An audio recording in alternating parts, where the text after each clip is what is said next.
নমস্কার বন্ধুরা, ডলি রন্ধনশালায় সবাইকে স্বাগত। আর আজকে তোমাদের সাথে শেয়ার করব কাঁচকলার একটা সম্পূর্ণ ইউনিক রেসিপি। প্রায় মশলা ছাড়া কাঁচকলার এই রেসিপিটা তোমরা যদি একবার বানাও তাহলে কিন্তু বারবার বানাতে ইচ্ছে করবে। যারা নিরামিষ খেতে পছন্দ করে তারা তো খাবেই, আর বাড়ির অন্য সদস্যরা খেয়ে কিন্তু তোমার প্রশংসা করতে বাধ্য হবে। তাহলে আজকে রেসিপিটা শেষ পর্যন্ত দেখার জন্য তোমাদের কাছে আমার অনুরোধ রইল। আর এই রান্নাতে কিন্তু আমি কাঁচকলার খোসাটাও ব্যবহার করব। আমি আগে থেকে দুটো কাঁচকলা কেটে নিয়েছিলাম, আর কাঁচকলার খোসাগুলোও কিন্তু ছোট ছোট করে কেটে নিয়েছি। কাঁচকলা আর কাঁচকলার খোসাটা কাটার পরে আমি কিন্তু হলুদ জলে ডুবিয়ে রেখে দিয়েছিলাম। তাহলে চলো রান্নাটা দেখে নেওয়া যাক আমি কিভাবে করেছি। আগে থেকে আমি একটা বাটির মধ্যে অল্প একটু হলুদ জল করে জলটাকে গরম হতে বসিয়ে দিয়েছিলাম। এবার এই ফুটন্ত হলুদ জলের মধ্যে আমি কাঁচকলার খোসাগুলোকে দিয়ে দেবো। আর কাঁচকলা যেমন ভিটামিন, কাঁচকলার খোসাটাও কিন্তু তেমনই ভিটামিন। তাই কাঁচকলার খোসাটাও আমি রান্নাতে ব্যবহার করেছি। মিনিট দুয়েকের মতো ভাপিয়ে আমি কষটাকে বের করে নেব। খোসাটাকে আমি ভাপিয়ে একটা বাটির মধ্যে নিয়ে নিয়েছি। আর বাটির মধ্যে অল্প একটু পরিষ্কার আমি ঠান্ডা জল দিয়ে দিয়েছি। এবার এই জলের মধ্যে আমি খোসাটাকে আরও একবার ধুয়ে নেব। আর এই রান্নার জন্য আমি প্রথমে একটা মশলা বানিয়ে নেব। তার জন্য একটা মিক্সির জার নিয়ে নিয়েছি। আমি মিক্সির জারের মধ্যে প্রথমে দিয়ে দিলাম অল্প একটু আদা কুচি, আর সাথে দিয়ে দিলাম দুটো ঝালের জন্য কাঁচা লঙ্কা। আর এখানে নিয়েছি আমি চায়ের বড় চামচের 1 চামচ পরিমাণ পোস্ত, আর সাথে নিয়েছি চায়ের বড় চামচের 1 চামচ পরিমাণ হলুদ সর্ষে। তোমরা এখানে হলুদ সর্ষের পরিবর্তে কালো সর্ষেটাও ব্যবহার করতে পারো। আমি মিক্সির জারের মধ্যে দিয়ে দিলাম। এবারে এই কাঁচকলার খোসাটাকে জল থেকে তুলে জল ঝরিয়ে আমি এই মশলার সাথেই দিয়ে দেবো। কাঁচকলার খোসা যদি এইভাবে মশলার সাথে পেস্ট করে রান্না করো তাহলে কিন্তু কেউ বুঝতেই পারবে না তুমি যতক্ষণ না বলবে এই রান্নাতে তুমি কাঁচকলার খোসাটাকেও ব্যবহার করেছো। প্রথমেই জল দিলে কিন্তু খুব ভালোভাবে পেস্ট করা যাবে না, তাই আমি প্রথমে জল ছাড়া পেস্ট করে নিয়েছি। এবার আমি অল্প একটু জল দিয়ে দিলাম। আর দেখো সবকিছু একসাথে মিশে গিয়ে কত সুন্দর একটা পেস্ট রেডি হয়ে গেছে। ঠিক পেস্টটা কিন্তু এরকম করে রেডি করে নিতে হবে। এবার আমি রান্নার দিকে চলে এসেছি। প্রথমে আমি কড়াইয়ের মধ্যে প্রয়োজন মতো তেল দিয়ে দিলাম। এবার আমি তেলটাকে খুব ভালোভাবে গরম করে নেব।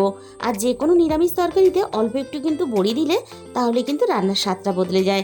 তাই আমি এখানে 1 মুঠো মটর ডালের বড়ি নিয়েছি। আমি এই রান্নাটা মটর ডালের বড়ি দিয়ে করছি, তোমরা চাইলে কিন্তু যে কোনো ডালের বড়ি দিয়েই এই রান্নাটা করতে পারো। আমি বড়িটাকে নাড়াচাড়া করে বেশ লালচে করে ভেজে নিয়েছি। এবার আমি সমস্ত বড়িগুলো তেলে থেকে ছেঁকে তুলে নেব। আর কাঁচকলার এই নিরামিষ রেসিপিটা বানালে বাড়ির বয়স্করা কিন্তু খুবই পছন্দ করবে। এবার আমি ওই একই তেলের মধ্যে প্রথমে ফোড়নে দিয়ে দেব অল্প একটু রাঁধুনি, আর সাথেই দিয়ে দেব অল্প একটু কালো সর্ষে। আর সবশেষে আমি ফোড়নে দিয়ে দেব একটা শুকনো লঙ্কা কুচি। এবার আমি ফোড়নটা কয়েক সেকেন্ড নাড়াচাড়া করে একটু ভেজে নেব।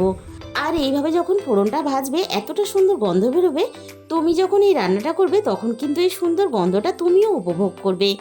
এবার আমি কেটে রাখা কাঁচকলাগুলোকে দিয়ে দিলাম। এবার আমি কাঁচকলার সাথে রান্নার স্বাদ মতো লবণটা দিয়ে দিলাম।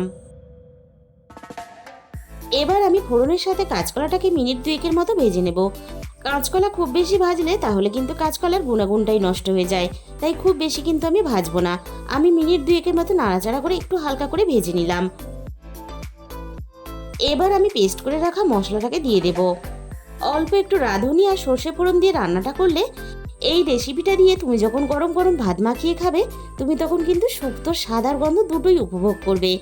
সমস্ত পেস্ট করা মশলাটা আমি দিয়ে দিলাম, আর মিক্সির জার ধোয়া অল্প একটু মশলার জল দিয়ে দিলাম।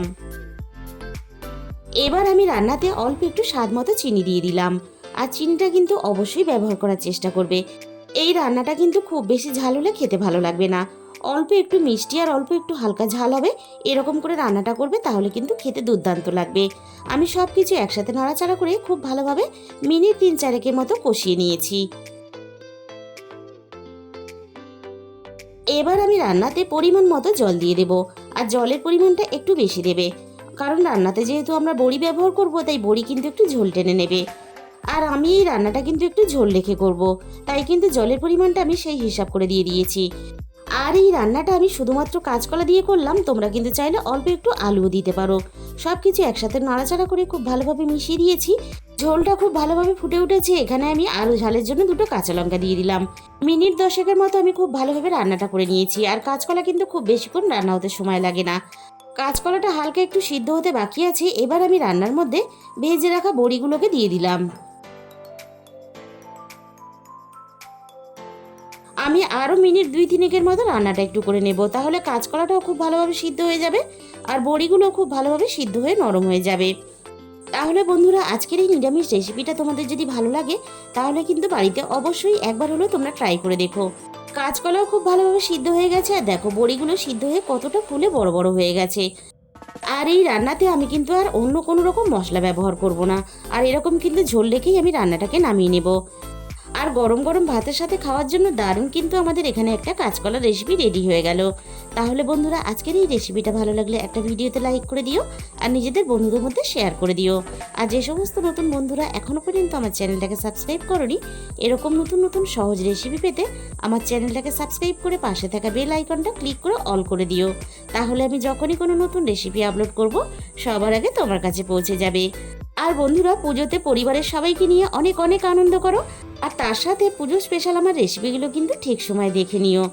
আজকে তাহলে এই পর্যন্ত, দেখা হবে অন্য কোনো নতুন রেসিপির সাথে।